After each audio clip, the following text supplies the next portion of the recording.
स्वागत, आप देख रहे हैं कहानी कुर्सी की। मैं हूं सौरभ शर्मा, आपके साथ हर्षवर्धन त्रिपाठी जी, विजय त्रिवेदी जी, समीर चौगांवकर जी और प्रोफेसर संगीत रागी जी हमारे साथ हैं।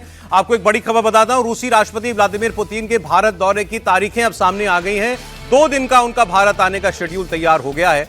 4 से 5 दिसंबर, ये 2 दिन वो भारत में रहेंगे। 23वें इंडो यूएस समिट में शामिल होने के लिए पुतिन भारत का दौरा करेंगे। 4 और 5 सितंबर, मतलब अब दिसंबर, अब मतलब बहुत दिन नहीं रह गए हैं। अब से इसी हफ्ते में जो अगले 7 दिनों में वो भारत में होंगे। और ये वो वक्त होगा जब पूरी दुनिया में रूस और यूक्रेन को लेकर शांति के प्रयास अपने चरम पर चल रहे हैं।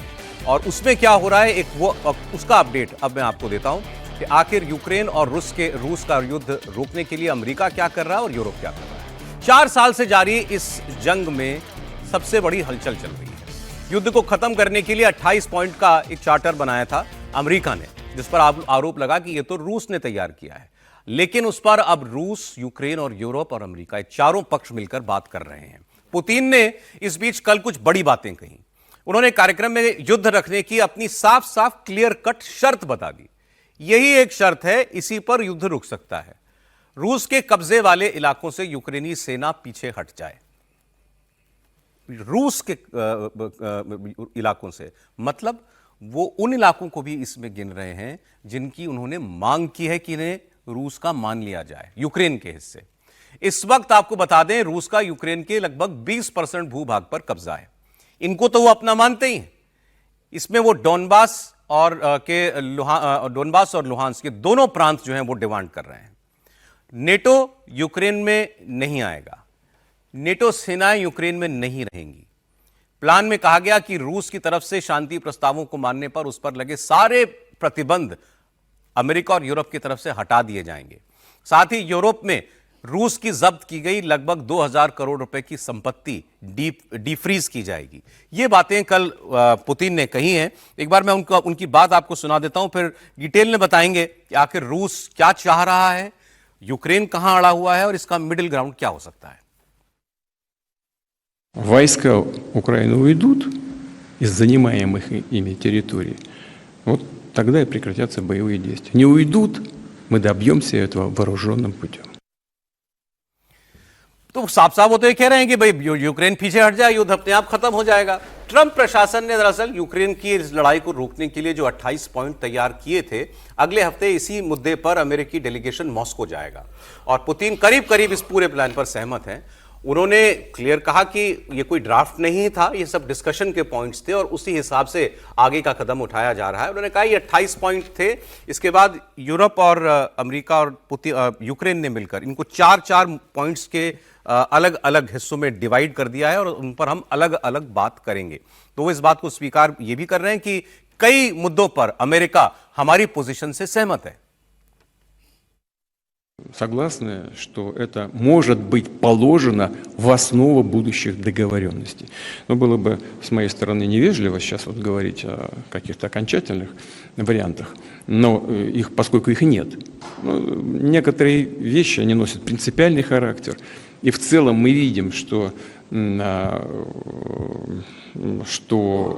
американская сторона учитывает в чем-то учитывает нашу позицию, которая обсуждалась до Анкориджа и после Аляски. Где-то нам точно совершенно нужно садиться и серьезно обсуждать какие-то конкретные вещи. Нужно все положить на дипломатический язык. वो कह रहे हैं कि अब इसको एक प्लान की शक्ल देनी पड़ेगी, डिप्लोमेटिक भाषा में इसको लिखना पड़ेगा। लेकिन उन्होंने ये भी कहा है कि हम यूक्रेन के इस राष्ट्रपति के साथ किसी मसौदे पर हस्ताक्षर नहीं करेंगे। और यूक्रेन के अंदर चुनाव ना कराना जेलेंस्की की बहुत बड़ी गलती थी। तो क्या वो ये भी मांग उठा देंगे कि जेलेंस्की के अलावा कोई और वहां सत्ता में आए, उसके साथ ही वो कोई शांति समझौता करेंगे। लेकिन बड़ी बात यह है कि वो समझौते की बात करने लगे हैं। नहीं तो पुतिन बात कहां करते थे किसी समझौते की। वो तो यही कहते थे कि ये सारा हिस्सा मेरा है और इसको हम लेकर के रहेंगे, चाहे तोप की दम पर लें या आप हमको दे दीजिए या उसके लिए यूक्रेन तैयार हो जाए। लेकिन वो भी अब समझौता चाहते हैं, मतलब कहीं रूस भी लड़ाई से थक गया है, ऐसा लगने लगा है।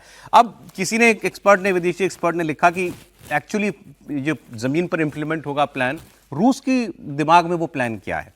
पहले तो जो 2 हिस्से हैं इनके पूर्वी यूक्रेन के, जिन पर सबसे ज्यादा झगड़ा है, जहां पर रूसी भाषा बोली जाती है। डॉनबास का जिसको इलाका कहते हैं, वहां पे दो प्रांत हैं, डोनेस्क और लुहांस्क।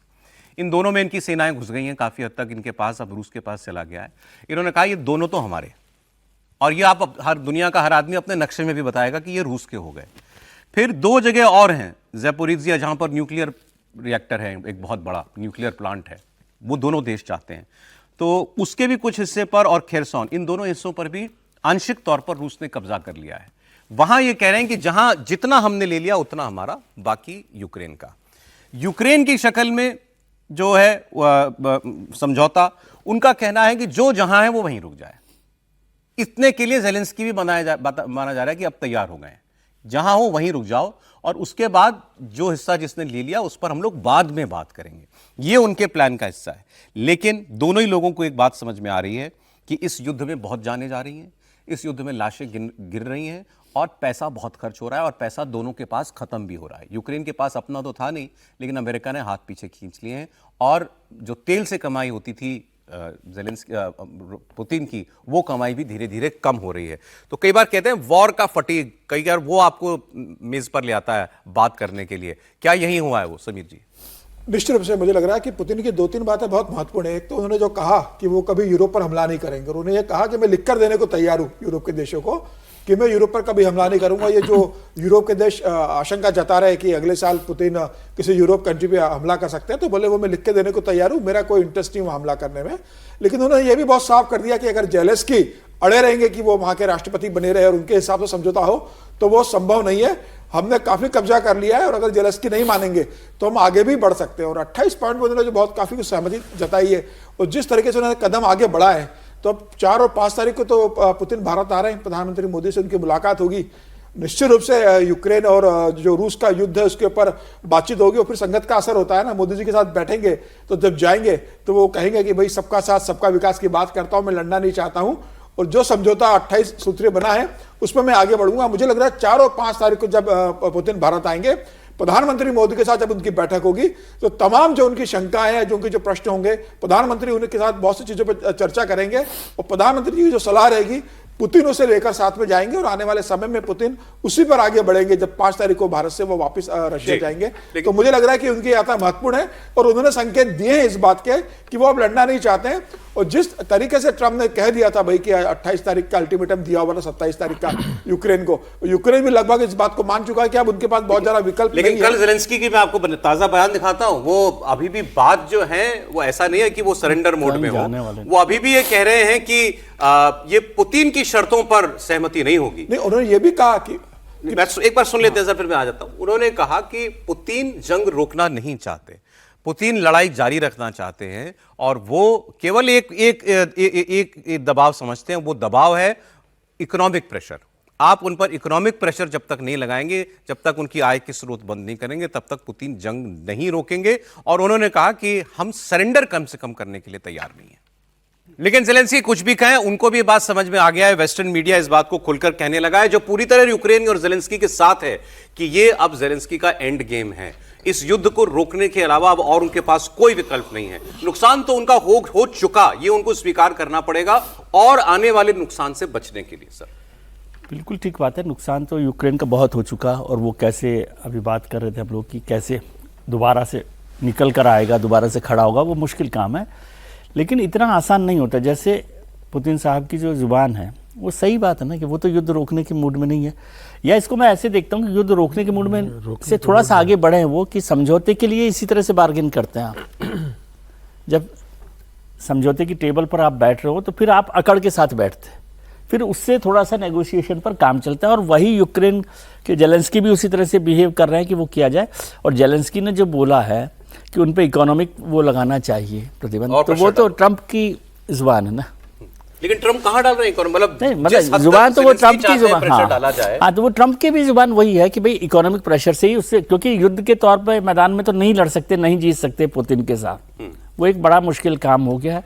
और दोनों लोग, मुझे लग रहा है कि भले ही अकड़ आज आपको दिख रही हो, लेकिन ये जो अकड़ है वो टेबल पर बैठने से पहले की अकड़ है, क्योंकि यदि इस समय नरम दिखेंगे तो फिर तो टेबल पे बहुत मुश्किल होगा। आपको समझौते के मूड में आते आते दिख रहे हैं दोनों देश, मुझे लग रहा है मोटे तौर पर। अच्छा ठीक, इसमें एक बात मैं और चीज बताता हूं, अमेरिका क्या कर रहा है इसमें। सर मैं आ रहा हूं, अभी विषय है अभी हमारे पास आगे, और अब इसमें भी पैसे का खेल हो रहा है। आज एक बड़ी इंटरेस्टिंग खबर छपी हुई है। आपने पूछा ना यूक्रेन कैसे दोबारा खड़ा होगा, तो इसके लिए इन्होंने रूस की कई अरबों डॉलर की संपत्तियां जब्त की हुई हैं। यूरोप और अमेरिका का प्लान है कि वो पैसा हम यूक्रेन की डेवलपमेंट के लिए लगाएंगे। वो संपत्ति करीब 225 अरब डॉलर की है। जो नेशनल इंटरेस्ट था वो हो चुका है। ठीक है, अब जाकर के यदि नाटो के कंट्री इसको, मुझे लगता है कि उनके सामने अब और कोई विकल्प नहीं बचा है, या तो वो रसिया के साथ टकराएं, जिसकी हिम्मत वो नहीं कर पाए, ना आज कर पाए हैं तो कल भी नहीं कर पाएंगे। यूरोप इस समझौते को स्वीकार करना नहीं चाहता ये बताया जा रहा है, लेकिन उसको भी समझ, जो आपने कहा कि फिर सीधे लड़ ले, वो भी वो नहीं चाहता है। अमेरिका यदि नहीं रहता है, अमेरिका साथ नहीं खड़ा होता है, तो यूरोप की हैसियत नहीं है कि वो रसिया से लड़े। दूसरे बड़े युद्ध की में जो अभी रुका हुआ है फिलहाल, छुटपुट चलता रहता है, इजराइल और हमास, उसकी बात कर ले, वो एक दूसरे कैसे माइलस्टोन पर पहुंच गया है। यहां जो शांति वार्ता को कामयाबी मिली ट्रंप के प्रयासों से, उसका सेकंड फेज शुरू होने वाला है। उसमें अपडेट यह है कि इजराइल ने 15 और फिलिस्तीनी शव गाजा को लौटा दिए हैं, और आरोप यह लगा रहा है कि हमास युद्ध विराम को लेकर इस प्रक्रिया में देरी कर रहा है, और एक इजरायली और एक थाई नागरिक की डेड बॉडी अभी बस लौटाई जाना हमास की तरफ से बाकी है, जिन्हें 7 अक्टूबर 2023 के हमले में जो है वो मार दिया गया था। लेकिन बाय एंड लार्ज मोटा मोटा जो कैदी थे और जो शव थे, इनकी अदला बदली का काम पूरा हो गया है, और अब दूसरा चरण शुरू होने वाला है, जिसमें हमास को हथियार डालने हैं और इंटरनेशनल स्टेबलाइजेशन फोर्स की तैनाती होनी है। ये सबसे मुश्किल काम है, और इस पर निर्भर करता है कि ये शांति वार्ता क्या यहीं टूटेगी या आगे बढ़ेगी। सर लगता है यदि वो फोर्स आ जाएगी तो थोड़ा सा काम आगे बढ़ेगा। हालांकि उसमें बहुत कॉम्प्लिकेशंस हैं, अभी बहुत सारे देशों का भी उसमें हिस्सेदारी को लेकर भी बड़ा कॉम्प्लिकेशन हो रहा है, किस तरह से वो फोर्स बनेगी नहीं बनेगी। यूएन ने भी उसमें थोड़ा सा एक अपना इंटरेस्ट शो किया है, तो वो उन सबको मिलकर कैसे काम होगा। लेकिन जिस स्थिति में पहुंच गए इजराइल और हमास, अब वहां पर मुझे नहीं लगता कि युद्ध पर फिर से पहुंचे। भले ही छुटपुट घटनाएं होती ही रहेंगी, कुछ ना कुछ हमला वहां से कर दिया, 4 लोग उन्होंने मार दिए, वो मार दिए, लेकिन जो 2.5 साल से हो रहा था वो नहीं होगा। थोड़ा सा आगे बढ़े हैं ये उस हिसाब से। अरे आपको याद होगा पीछे भी सऊदी अरब के जो शासक हैं किंग सलमान, वो मिलने गए थे ट्रंप से, तो बताया गया बड़ी गर्मजोशी में बात हुई है। खबर तो ये निकल के आई कि ऐसी भी कोई गर्मजोशी नहीं थी, क्योंकि इस बैठक में ट्रंप ने किंग सलमान से ये कहा कि आप इजराइल को मान्यता दे दीजिए, और ये बहुत बड़ी बात हो जाएगी अगर ऐसा हो जाएगा, तो फिर तो मुस्लिम दुनिया में इजराइल को लेके जो है एक नया युग शुरू हो जाएगा। ये दबाव उन्होंने डाला, लेकिन किंग सलमान ने मना कर दिया कि मैं अभी उस मकाम उस जगह नहीं पहुंचा हूं जहां मैं इजराइल का इतना साथ दे दूं। और इसको लेकर उनके बीच में बहुत तनाव हुआ उस बैठक के अंदर। उनके रिएक्शन से ट्रंप बड़े नाराज हो गए थे, ये भी बताया जा रहा है। और फिर इन्होंने पहले ये सोचा था कि इनको हम F-35 अपग्रेडेड वर्जन देंगे जहाज का, जिस पर इजराइल नाराज था कि इस रीजन में जो हथियार मेरे पास है वही हथियार एक मुस्लिम मुल्क को दे रहे हैं। लेकिन अगले दिन ऐलान ये किया गया कि हम उसका एक इंफीरियर वर्जन जो है वो देने जा रहे हैं सऊदी अरब को, ना कि प्रॉपर F-35। त्रिपाठी जी, नहीं, मुझे लगता है कि ये मुश्किल है सऊदी अरब के लिए, ऐसा नहीं। दरअसल ट्रंप का एक बहुत, जिसको कहें कि उनको ये लगता है कि जैसे जैसे वो कहते जाएं वैसे होता जाए सब कुछ। ऐसे तो होता नहीं है। आप इजराइल जिस स्थिति में है, जिस तरह से वो मुस्लिम कंट्रीज से लड़ रहा है, उसके आप डिबेट कर सकते हैं प्रोज कॉन्स पर, कौन सा बढ़िया है कौन सा अच्छा है। लेकिन इस स्थिति में सऊदी अरब मान्यता दे दे पूरी तरह से, ये तो कैसे संभव हो जाएगा? ऐसा थोड़ी ना है कि वो किसी दूसरी दुनिया में है, ऑर्गेनाइजेशन ऑफ इस्लामिक कंट्रीज का कोई मतलब नहीं रह जाएगा, और जिसकी दादागिरी की बात कर, और जिस वजह से उसको लड़ाई नहीं लड़नी पड़ती, जो मूल बात है। ये जो मूल बात है, इसको समझिए। भाई उसको कोई लड़ाई नहीं लड़नी पड़ती, वो बैठा हुआ है चौधरी की तरह, और ठीक है सब लड़ रहे हैं। अब उसमें आप कह रहे हैं कि उसका जो मूल बिंदु है उसी को आप थोड़ा सा कमजोर कर दें काट के, ऐसा नहीं हो सकता है। और जहां तक रही F-35 के वर्जन्स की, तो देखिए अमेरिका और चाइना, ये दोनों भी डिफेंस मार्केट में आज तक की जितनी रिपोर्ट मैंने पढ़ी है, ये कभी भी अपना अपग्रेडेड वर्जन किसी को नहीं देते। ये हमेशा 1 या 2 जनरेशन पीछे का वर्जन देते हैं। इजराइल को भी मोस्ट अपग्रेडेड वर्जन दिया होगा, इसमें मुझे संदेह है, लेकिन फिर भी वहां हो सकता है कुछ देने। तो ये एक तरह से कहें कि ये उस तरफ बढ़ रहा है जहां ट्रंप एक बार और कारोबारी की भूमिका में आना चाहते थे, सऊदी अरब ने इनको खारिज कर दिया।